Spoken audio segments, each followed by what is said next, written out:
Baik, eh, kita masuk ke topik yang kedua tentang tata kelola data dan arsitektur TI yang mendukung kinerja jangka panjang.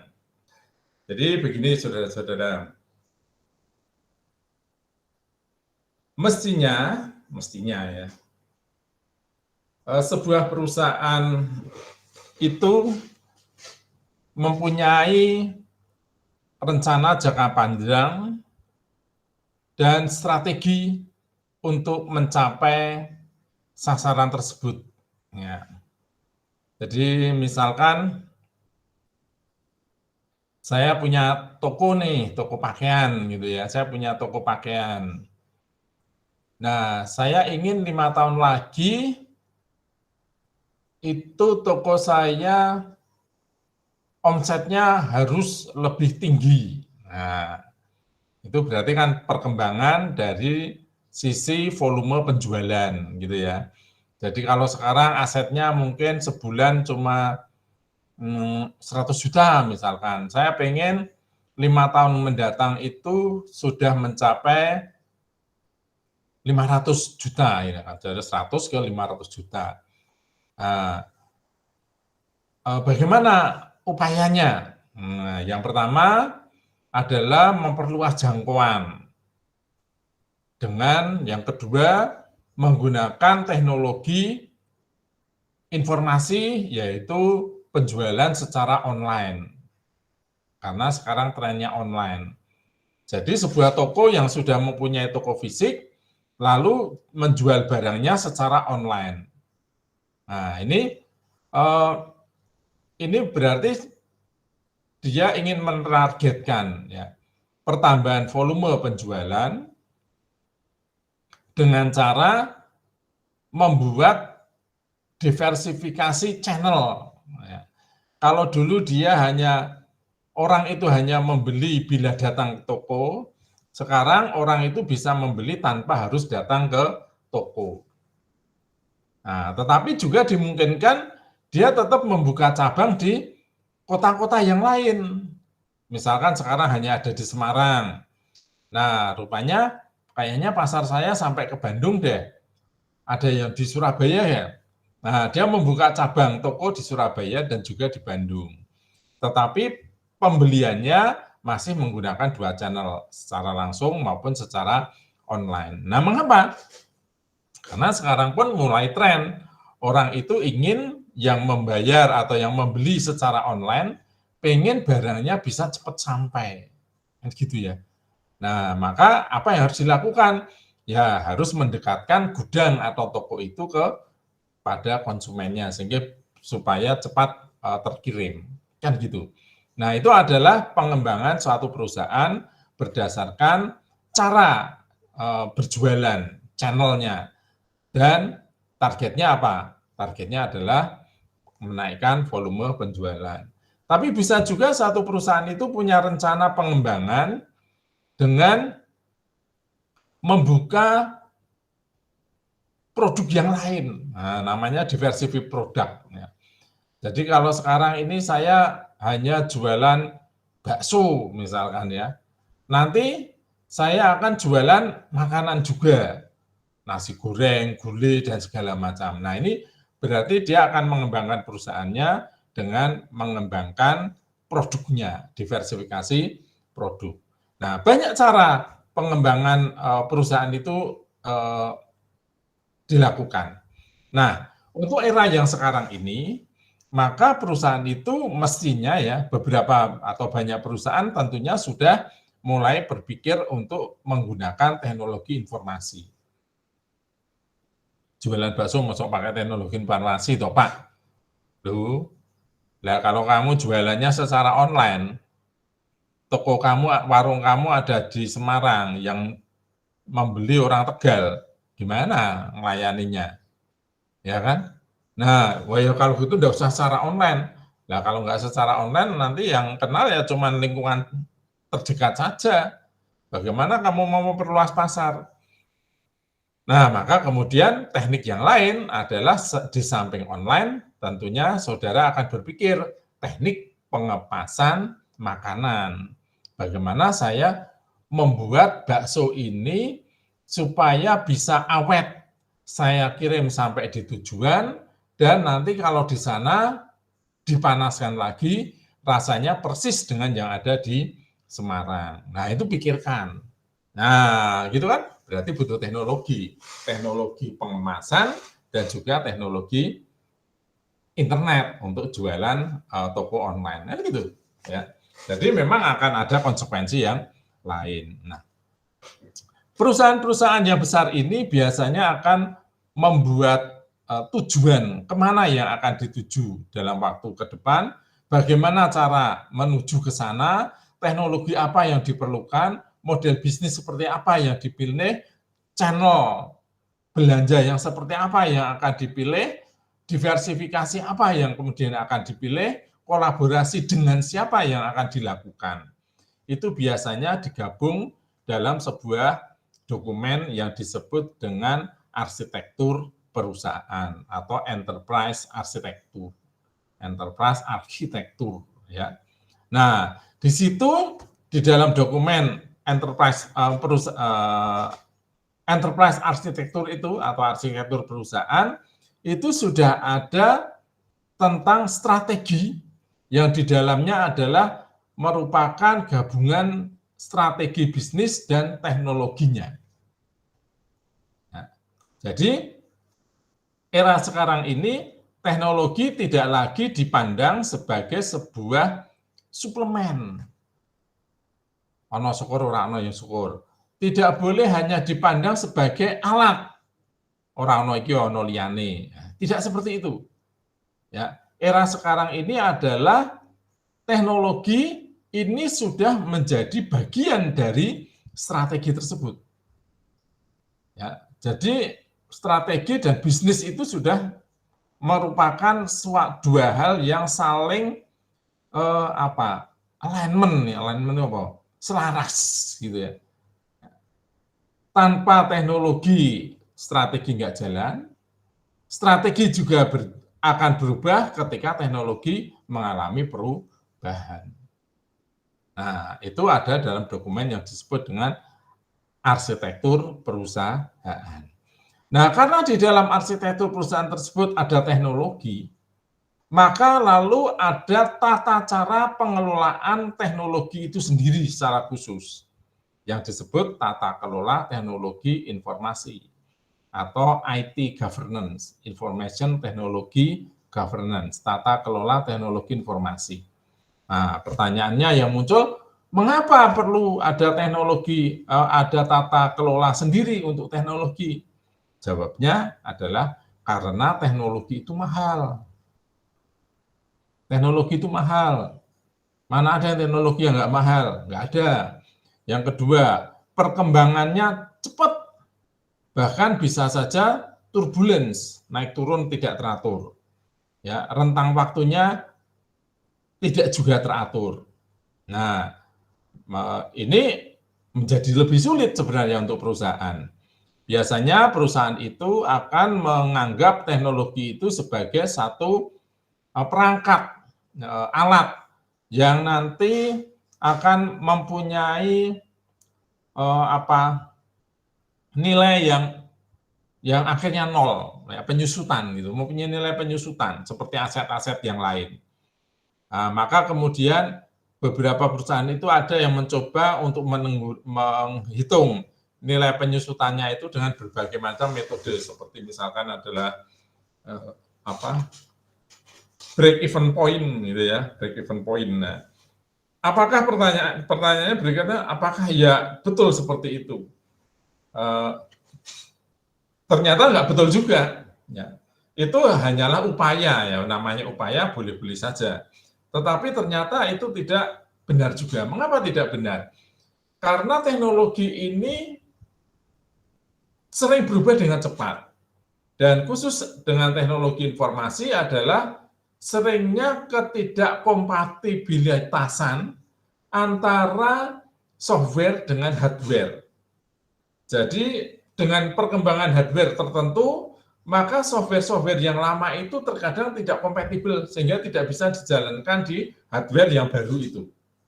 Demikian pula sebaliknya, Ya, bahwa perkembangan software membuat software yang baru tidak bisa dijalankan di hardware yang lama. Nah, berarti kan supaya jalan hardware-nya harus baru juga. Nah, ini yang terjadi di dalam perkembangan teknologi informasi. Dan perubahan ini sering kejar-kejaran. Maka saya katakan tadi turbulence, nggak jelas. Kalau ini dihitung dengan model break-even point biasa, biasanya ya nggak akan cocok, tidak akan pernah cocok. Nah, maka kemudian dibuatlah satu model tata kelola tersendiri yang disebut dengan IT governance atau tata kelola teknologi informasi. Nah, tata kelola ini tujuannya adalah supaya kita bisa mengelola, membangun dan mengelola teknologi informasi untuk memenuhi kebutuhan organisasi dengan efisien dan efektif tanpa ketinggalan zaman, yaitu efisien dan efektif. Nah, lalu dari situ kemudian muncul aplikasi-aplikasi ya yang biasanya disebut sebagai sistem informasi kan gitu ya. Nah, sistem informasi ini banyak banget sebenarnya ya toh.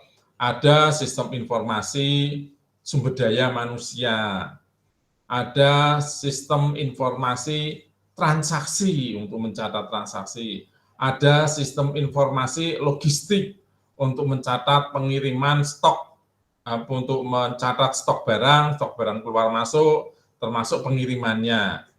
Ada sistem informasi eksekutif, ya, yang digunakan para pimpinan untuk melakukan analisis data. Ya, biasanya untuk membuat sistem analisis ini diperlukan satu bentuk data khusus yang kemudian disebut sebagai data warehouse atau gudang data. Gitu. Nah, karena banyak sistem informasi yang harus dijalankan di dalam satu organisasi, maka sistem informasi ini juga perlu dikelola dengan baik. Lalu muncullah bidang ilmu yang namanya manajemen sistem informasi. Mengelola sistem informasi yang ada di perusahaan. Mengapa? Apa tujuan dari pengelolaan ini? Satu, supaya ada efisiensi di dalam penggunaan perangkat keras, memori utamanya. Yang kedua, supaya tidak terjadi kerangkapan data yang memungkinkan terjadinya ketidakkonsistenan data. Yang ketiga, supaya mempermudah melakukan pertukaran data antara unit yang satu dengan unit yang lain. Yang keempat, untuk menjaga kualitas data supaya tetap konsisten. Nah, itu. Nah, jadi perlu adanya tata kelola untuk sistem informasi itu sendiri. Nah, mengapa harus ada model-model seperti itu? Adalah supaya sistem ini bisa menghasilkan sistem informasi itu tadi bisa menghasilkan suatu informasi yang baik atau bahkan pengetahuan. Ada pengetahuan ya. Jadi kumpulan dari data ya, atau data-data itu kalau dikumpulkan bisa membentuk informasi. Nah, informasi-informasi itu kalau dikumpulkan akhirnya membentuk sebuah pengetahuan atau knowledge. Nah, pengetahuan ini tujuannya adalah untuk membantu membuat keputusan yang bijaksana. Semakin bagus, semakin banyak pengetahuannya akan semakin bijak keputusan yang dihasilkan. Nah, pengetahuan yang baik akan muncul jika informasinya juga baik. Informasi yang baik jika dihasilkan dari data-data yang baik juga. Nah, kalau kemudian sistem ini, informasi ini menghasilkan satu informasi yang bisa membuat satu keputusan, membantu pimpinan membuat keputusan, maka sistem ini lalu disebut sebagai satu sistem pendukung pembuatan keputusan atau decision support system. Sistem pengambil keputusan, tapi yang ngambil keputusan bukan sistem sebenarnya, tetap manusianya. Nah, untuk bisa menciptakan informasi yang seperti itu, maka data biasanya disimpan dalam format yang berbeda, yang kemudian disebut sebagai database gudang atau data warehouse. Ya. Data warehouse itu gudang data, itu adalah kumpulan berbagai data yang tidak terstruktur untuk diolah menjadi satu informasi yang bisa dipakai untuk membantu membuat keputusan. Nah, itu adalah tujuan dari sistem informasi dan pernik-perniknya. Ada pertanyaan dari sini? Belum ada. Nah, sekarang muncul pertanyaan adalah, lah Pak, kalau teknologi itu mahal, rumit, mengelolanya juga tidak mudah. Bagaimana dengan bisnis saya yang kecil-kecilan? Bagaimana dengan saya yang tidak menguasai teknologi itu? Ya, benar, ini pertanyaan yang baik. Ya, jangan kamu kemudian membuat satu atau menggunakan sebuah teknologi yang kamu sendiri tidak menguasai, sehingga malah mengurangi kinerja di bisnis utamanya. Nah, caranya gimana? Lakukan ke pihak ketiga. Pihak ketiga itu ada banyak perusahaan yang mencoba untuk mewadahi perusahaan-perusahaan ini melakukan transaksi secara digital. Dan datanya kemudian serta aplikasinya disimpan dalam satu tempat yang lalu disebut sebagai awan. Maka komputasinya lalu juga disebut sebagai komputasi awan. Atau bisa juga data itu disimpan di satu tempat yang disebut dengan pusat data atau data center. Ya kan?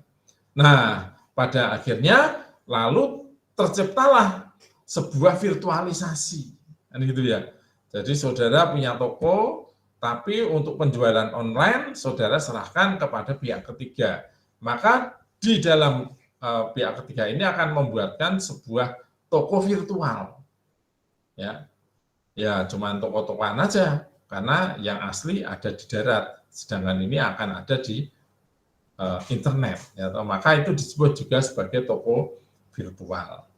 Nah, virtual ini juga ternyata sekarang berkembang, bukan hanya di masalah toko ya, cara penjualan, tetapi juga berkembang dalam dunia keuangan. Ya, saudara tahu banyak sekarang ini keuangan-keuangan yang ya mencatat saja, aplikasi-aplikasi yang mencatat. Jadi uangnya tidak pernah beredar. Ya beredar sih dari satu tempat ke tempat yang lain, tapi fisiknya tidak beredar. Maka ini adalah era yang disebut virtualisasi. Virtualisasi juga ternyata menyangkut atau menghampiri teknologi perangkat keras. Ya. Karena server komputer, apalagi kalau difungsikan sebagai server itu mahal, maka kemudian orang bisa membuat atau membeli software untuk menciptakan server yang disebut juga sebagai server virtual atau disebut virtual machine, ya, mesin virtual, yaitu server yang dibuat tidak menggunakan hardware tetapi menggunakan software. Sifatnya juga menetap, ya. Sifatnya menetap, artinya sekali di-create ya dia tetap akan ada. Gitu. Itu adalah hasil dari komputasi awan dan virtualisasi. Nah, sampai di situ. Ada pertanyaan sampai dengan pusat data dan virtualisasi. Silakan kalau ada yang mau tanya. Ya, ini yang saya ceritakan tadi ya, ada arsitektur perusahaan atau enterprise arsitektur, kemudian masuk ke tata kelola, ya toh. Nah, ini ada catatan data yang buruk itu seperti apa toh? Data yang tidak lengkap, yang kadaluarsa atau cacat, tidak benar, data yang duplikasi tetapi nilainya beda, jadi redundan, saling bertentangan, tidak terstandar dan tidak digunakan. Itu adalah data yang buruk. Nah, manajemen informasi itu adalah tadi menggunakan metode TI untuk mengumpulkan, memproses, mengkonsolidasi, menyimpan, dan mengamankan data dari beberapa sumber dan terfragmentasi tidak konsisten. Itu manajemen informasi. Nah, kalau informasi bisnis adalah yang berhubungan dengan bisnis. Nah, tadi yang saya katakan bahwa informasi ini tidak boleh harus efisien. Artinya kalau bisa disimpan di satu tempat untuk satu data. Ini yang kemudian berlawanan dengan yang namanya silo, data silo. Data silo itu seperti gambar ini. Jadi masing-masing banyak unit di satu perusahaan, setiap unit itu banyak menyimpan data yang sama dengan yang lainnya dari unit yang lain. Nah, itu namanya adalah informasi yang silo. Nah, terkadang antar data satu dengan data yang lain dari tempat yang berbeda itu untuk hal yang sama, ternyata nilainya berbeda. Ada nilai yang berbeda. Nah, itu perlunya adanya sebuah kerjasama antara antara insan dalam setiap silo ini. Silo itu adalah kolom-kolom ya. Ada penjualan, ada bagian pengiriman, ada pembayaran. Nah, itu kerjasama dari situ. Sehingga data yang ada itu bisa digunakan secara bersama. Tapi bersama seperti apa? Itu nanti akan dirumuskan. Nah, pertukaran data juga akhirnya harus segera dilakukan karena ada beberapa hal yang sudah terjadi. Misalnya adalah mulainya orang senang menggunakan atau bekerja menggunakan mobile, ya seperti saudara saat ini mungkin banyak yang pakai handphone, mungkin ada yang menggunakan iPad, ya, atau menggunakan ya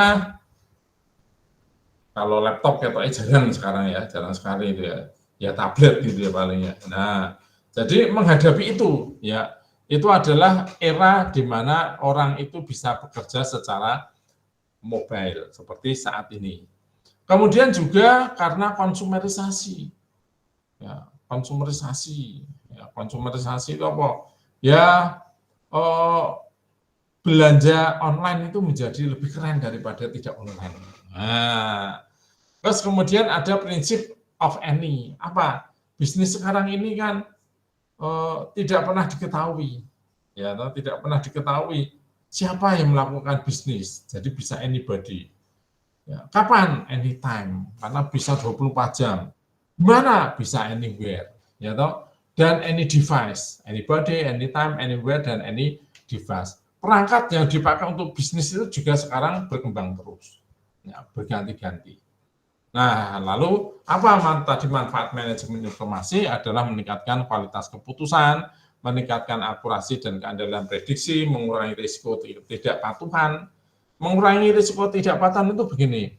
Jadi nggak bisa seorang mahasiswa itu tiba-tiba datang lalu bayar terus dapat dapat nilai, nggak bisa. Ya. Harus ada tahapan KRS. KRS harus disetujui oleh dosen wali. Harus saudara mengikuti perkuliahan. Harus saudara mengikuti ujian, barulah nilai nanti terbentuk. Ya. Nah, itu namanya adalah kepatuhan yang harus saudara ikuti. Pak, kalau saya langsung ujian gimana? Lah, kamu pernah bayar enggak untuk mengaktifkan? Enggak pernah. Ya enggak bisa. Karena datamu belum pernah dilaporkan sebagai data yang mahasiswa aktif. Mengapa ada data mahasiswa tidak aktif kok bisa dapat nilai? Itu akan menjadi masalah. Ya. Itu pentingnya satu kepatuhan. Dan sistem aplikasi sangat mungkin untuk melakukan itu. Nah, ini tadi adalah arsitektur perusahaan, dan kemudian bagiannya adalah tata kelola data atau tata kelola teknologi informasi. Ya. Komponen A itu ada 4, bisnis, data, application, dan teknologi. Nah, yang paling dasar memang adalah teknologi. Di atasnya untuk menjalankan aplikasi, aplikasi menghasilkan data, dan kemudian juga data ini dipakai untuk melakukan transaksi bisnis. Oke, Nah, ini tadi yang saya sebutkan, data itu bisa berubah menjadi informasi. Informasi itu, kumpulan informasi itu bisa membentuk satu pengetahuan, dan pengetahuan bisa menciptakan orang yang lebih wise, ya, lebih wisdom, lebih bijaksana. Nah, sekarang saudara lihat bahwa informasi ini adalah tadi contoh sistem informasi transaksi, ya. Ini ada di pertukaran, ini ada di perpaketan, ya, untuk mengidentifikasi paket.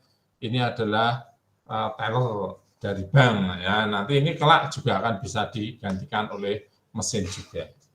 Oke. Nah, untuk melakukan transaksinya ada dua macam, batch dan real time. Batch itu apabila semua transaksi dikumpulkan, baru kemudian diupdate bersama-sama. Nah, itu namanya batch processing. Tapi ada pula model real time, sekali dibuat, lalu sekali itu juga berubah. Bagus yang mana, tergantung milih yang mana, ya. Kalau batch processing itu relatif lebih mudah pengamanannya, sedangkan kalau real time itu sangat mungkin untuk terjadi tabrakan sehingga mesin malah menjadi hang. Ya. Oke, nah ini informasi-informasi yang tadi muncul biasanya dimunculkan dalam sebuah grafik, maka sering disebut juga sebagai infografik. Gitu, saudara-saudara. Ya, ada yang mau komentar sampai dengan di sini? Ada? Silakan angkat tangan kalau ada. Tak ada? Ya, baik. Kalau memang tidak ada, saya akhiri pertemuan pada siang hari ini. Saya berharap tugas saudara bisa segera diselesaikan di dalam minggu ini atau nanti hari Rabu. Akan saya buatkan linknya saya buatkan wadahnya di Kulino. Kemudian silakan mulai presentasi, mulai dari kelompok 1, 2, 3, dan seterusnya. Nah, itu nanti akan memperdalam dari dan akan lebih menambah uraian-uraian dari tadi yang sudah saya sebutkan. Ada yang mau bertanya lagi? Baik. Oh, ada. Silakan, Alifian. Ya, silakan. Pak, izin bertanya ya Pak, jika kita sudah punya data nih, namun kita tidak bisa mengolah apakah data itu bisa jadi pengetahuan Pak untuk membangun sebuah bisnis kita? Oke, ya, ini pertanyaan bagus sekali dan itulah yang sering terjadi. Ya, punya banyak data tapi nggak ngerti ini tuh apa. Nah, sehingga data ini jangankan jadi informasi, jangankan jadi pengetahuan, jadi informasi pun enggak. Itu kenyataan yang sering terjadi. Ya, mengapa? Karena dia tidak mampu merumuskan keinginan-keinginan untuk langkah di dalam arsitekturnya itu enggak punya. Enggak punya. Nah, kalau seseorang itu dia dengan jelas bisa mendeskripsikan, saya akan lari kemana nih, ya toh. Nah, untuk ini perlu perangkat apa nih? Lalu untuk mengukur kecapean saya butuh informasi apa saja nih? Untuk memonitor saya memerlukan informasi seperti apa? Bentuknya seperti apa? Nah, kalau orang tahu seperti itu, maka pertanyaan Mas Alifian itu ya nggak akan muncul. Ya kan? Karena dia akan tahu persis, harus ada informasi yang seperti ini. Ya, harus kalau begitu datanya harus muncul seperti ini. Nah, itu akan berurutan terus. Sehingga nanti pengetahuan yang didapatkan pun kurang lebih juga sudah bisa dibayangkan. Nah, itu Mas Alifian. Jadi memang harus dari awal itu seseorang itu memahami apa yang nanti akan saya butuhkan, informasi apa yang nanti akan saya butuhkan. Baik itu untuk melakukan monitoring, entah itu untuk melakukan pengukuran kinerja. Gitu. Ya, jadi ya, terus pertanyaannya Pak, kalau terus enggak tahu gimana? Ya belajar. Perlu belajar. Ya. Dari dua sisi. Yang pertama, dia memahami proses bisnisnya, sehingga dari proses bisnis itu dia bisa memunculkan informasi seperti apa sih seharusnya yang muncul. Nah, lalu bisa dikomparasikan dengan laporan-laporan atau data-data atau informasi yang memang sudah tersedia di dalam aplikasi tersebut. Itu ya, satu-satunya jalan memang harus belajar. Tetapi akan lebih baik lagi apabila memang terlibat dari awal untuk pengembangan aplikasi itu. Gitu Mas Alifian. Menjawab? Baik, terjawab Pak. Terima kasih Pak. Oke. Ada yang lain? Silakan.